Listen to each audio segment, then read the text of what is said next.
kegiatan hari ini sangat menyenangkan menurut aku gitu. Ini juga siang-siang kan, jadi masih pada semangat semuanya nih.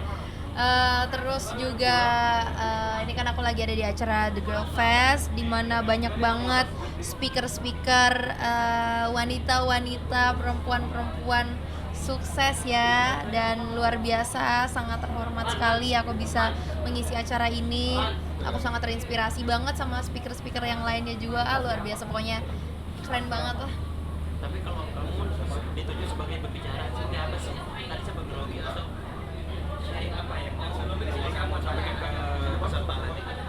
Sebenarnya kalau dari aku senang aku bisa sharing tentang kehidupan aku tadi ya di panggung tadi. Seneng banget bisa menjadi speaker juga yang mungkin bisa menginspirasi teman-teman yang ada di rumah atau teman-teman yang lagi nonton gitu kan. Jadi menurut aku eh ya pastinya semoga teman-teman bisa mendapatkan apa yang positif dari apa yang aku ucapkan tadi lah. Tapi kalau untuk menjadi pembicara nih, Hmm? bisa dikatakan first time atau seperti apa sih kalau kamu sendiri? Ini tuh sebenarnya bukan first time, sebenarnya pernah gitu. eh ya gimana ya, tapi aku tuh selalu excited kalau emang pengen sharing sama teman-teman ya. Dan apalagi tadi juga bareng Kak Gracia Poli duduk di samping aku ngefans banget sama Kak Gracia, dan ternyata kita itu sekampung ya, kita satu kampung ternyata gitu di Manado. Kalau kamu sendiri itu tadi poinnya menyampaikan apa ke pemirsa? Sebenarnya menurut aku yang tadi aku dapat itu adalah tentang mimpi sih. Tentang mimpi bagaimana. Oh ya. Oke. Tadi yang kita bicarakan tentang mimpi ya, tentang mimpi bagaimana aku sebagai penyanyi dan Kak Gracia juga sebagai atlet gitu. Tapi eh Pas tadi ditanyain soal proses sih, sebenarnya proses gimana aku emang passion kah gitu, atau gimana tentang menyanyi ini ya gitu. Terus akhirnya aku ceritain gitu dari gimana aku kecilnya, aku udah suka bersenandung dari 6 bulan tuh, terus 2 bulan juga udah mulai cerewet, mulai suka nyanyi. Terus dimana umur 5 tahun aku mulai ikut lomba fashion show, dan umur 6 tahun aku mulai fokusin nyanyi. Itu sebenarnya nggak baru juga sih aku ceritain soal ini, tapi aku selalu senang ketika ngobrolin soal itu. Sebenarnya lumayan, kalau dari aku ya, lumayan nggak gampang sih gitu, nggak gampang. Karena kenapa? Karena aku memulai karir kan dari SMP, di mana aku juga masih sekolah gitu kan, masih sekolah, terus juga nyanyi kerja sekalian gitu kan. Jadi ya lumayan, bagi waktunya lumayan tidak gampang menurut aku. Kita nyocokin jadwal sekolah juga sama off air atau on air gitu, terus juga SMA juga gitu, dan sekarang juga aku lanjut kuliah juga. Nah itu dia tuh, aku kan kuliah teater juga kan Kak gitu. Jadi sebenarnya ya hampir di bidang yang sama lah gitu menurut aku. Jadi sebenarnya ada enaknya juga, aku enjoy juga jalaninnya. Tapi ya gitu, soal ngatur jadwalnya emang tidak gampang, tapi sejauh ini so far aman-aman aja dan aku enjoy. Sebenarnya ya, waktu mau masuk kuliah itu ada beberapa jurusan yang aku sebenarnya masih bingung mau ngambilnya. Dari hukum lah, atau pengen jadi apa ya, jurusan psikologis gitu-gitu, terus desain baju juga. Dan waktu itu aku sempat kepikiran aku pengen masuk akabri.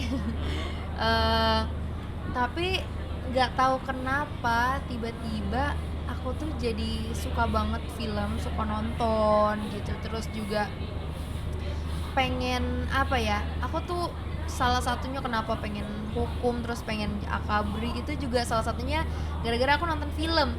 Jadi aku tuh berdoa dulu Kak, sebelum sebelum milih yang aku mau tuh apa sih buat kuliah gitu. Aku berdoa dulu, terus dapat jawaban dari Tuhan. Oh ternyata yang aku mau selama ini tuh ada sangkut pautnya sama aku pengen meranin ini nih gitu kan, jadi ada sangkut pautnya sama film. Ya udah, akhirnya awalnya tuh aku pengen masuk jurusan film sebenarnya, tapi tiba-tiba ada teater gitu kan, terus kayak wow, aku sangat excited banget nih sama teater ini. Ya udah, akhirnya aku ambil teater gitu, karena mungkin emang nggak jauh juga dari apa yang aku sukai sekarang. Karena kan takutnya kalau misalnya yang jurusan yang agak lebih berat, takutnya jadwalnya agak susah kan Kak, gitu maksudnya juga takutnya fokusnya tuh agak susah sebenarnya gitu kayaknya ya, tapi kita belum coba nih kayaknya waktu itu aku mikirnya. Terus akhirnya ya udah, aku ngambil teater deh, dan kebetulan aku juga suka banget sama teater. Jadi teater itu sebenarnya beda sama syuting film. Kalau teater itu kan kita nampilinnya di panggung yang benar-benar ongoing, nonstop dari awal sampai akhir naskah. Kalau film kan kita bisa take cut gitu kan, jadi kayak di cut, terus kayak kita bisa baca ini yang skripnya lagi gitu. Tapi kalau teater itu lumayan susah sih Kak, lumayan susah. Kita juga itu harus ngafalin. Aku juga bentar lagi mau UAS, aku bakal ngafalin 58 halaman. Ya udah sih, udah ya, tinggal separuhnya lagi lah, bentar lagi nih, 1 bulan lagi. Sebenarnya kalau acting ya sama-sama aja sih, sama-sama acting gitu ya, tapi perbedaannya adalah yaitu balik lagi ke kita. Kalau teater itu di panggung harus ngafalin bener-bener dari awal sampai akhir, dan juga mungkin lebih harus kelihatan ya body language-nya gitu kan. Kalau film kan bisa kelihatan dari kamera sedetail itu kan, jadi kayak ya teater mungkin menurut aku teater lebih susah. Bebek di jalan besar, iya lucu sih. Lucu Bebek dengan anak-anaknya gitu ya, iya kan, kayak gitu kan, lucu sih. Karena menurut aku Bebek itu adalah makhluk yang menggemaskan, apalagi kalau jalan ya bersama ibu-ibunya. Jadi kayak ibunya terus kayak anak-anaknya yang ngikut gitu kan dari belakang, lucu sih. Tapi kasihan juga kalau misalnya kenapa-napa di jalan kan, soalnya ya jangan sampai kelindes. Tapi kalau kayak gitu Sebenarnya tergantung masing-masing orang juga sih ya. Tapi kan ya kalau ada orang yang buru-buru, kita nggak tahu, tiba-tiba langsung nyelonong gitu kan tanpa ngelihat ada apa nih di depannya. Tapi ya gitu sih, harus hati-hati kita sebagai pengemudi juga, karena kadang kan kita nggak tahu tiba-tiba bebek muncul dari mana gitu, apapun muncul dari mana gitu, walaupun dan nggak ada yang jagain juga kan gitu, kecuali kalau ada yang jagain, yang ngarahin gitu, itu ya ini aja sih. Tapi maksudnya kalau yang nggak ada yang ngarahin, itu yang susahnya Kak. intinya harus ada yang ngarahin ya. Harus ada yang ngarahin sih menurut aku. Ya kita sebagai pengemudi juga harus hati-hati. Gitu. Aku sebenarnya sejujurnya udah nonton filmnya kemarin tuh, dan aku nangis banget karena ada ya orang yang sekejam itu gitu ya. Dan sebagai perempuan ya, rasa takut itu pasti ada gitu kan Kak. Jadi kayak kita harus lebih hati-hati lagi. Terus jangan gampang percaya juga sama orang. Terus juga aku juga sebenarnya nggak terlalu ngikutin kasusnya kayak gimana. Tapi yang aku doain, tapi seliwuran di mana-mana kan soalnya. Jadi ya semoga apapun yang terbaik lah menurut Tuhan, dan apapun yang adil, semoga bisa adil. Waktu itu kan kasusnya udah sempat ditutup ya, sempat ya. Tapi karena setelah film ini muncul viral lagi kasusnya, emang apa-apa itu pasti dari viral Kak.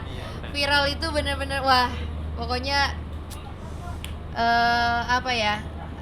pelaku di tangan viral. Tapi ya gimana ya, kan takutnya ada yang salah tangkap tuh. Kemarin kalau nggak salah ada yang sempat salah tangkap ya. Ya sebenarnya kasihan juga kalau misalnya emang itu benar salah tangkap, dan orang yang sebenarnya tidak bersalah terus jadi dia yang harus menanggung itu gitu kan, kasihan juga sebenarnya. Tapi ya pastinya semoga kasus dan kebenaran yang sebenarnya cepat terungkap. Semoga emang beneran semoga all the best lah pastinya kalau dari aku ya.